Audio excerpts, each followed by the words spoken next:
Tani kam një përgjigje për zotrin që ishte këtu, që në fakt është nderi madh ta quaj zotri.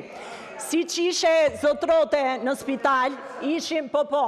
Si që ishe zotrote në spital, edhe unë isha në spital, po ti zgjodhe të mos shohësh policët, ti zgjodhe të mbyllje sytë, shko dhe shikoj gjithë policët që ishin të shtruar, morën shërbim dhe janë dhe sot, asnjë, po se je gënjeshtar patologjik i nderuar, je gënjeshtar patologjik, përveç se je dhunues dhe një porositës kronik, i dhunës, i derdhjes së gjakut, e ke në gena të gjakun që do ta derdhësh me patjetër, përveç këtyre, mbyll edhe sytë edhe gënjen, nga mëngjesi deri në darkë, po si të vjen zor pak, nuk e shkove në spital, pse nuk i takove policët?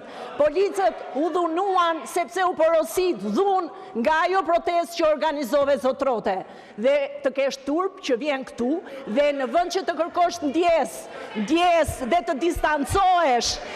distancohesh nga dhuna që u ushtrua ndaj punojësve të policisë shtetit, vjen këtu edhe thua asnjë punojës nuk u godit, po pak turp, nuk e?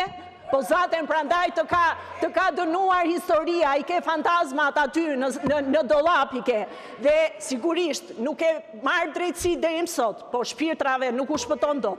Shpirtrave të gjithë atyre që ke dhunuar, ke përgjakur, ke vrarë, nuk u shpëton dot, do të përndjekin.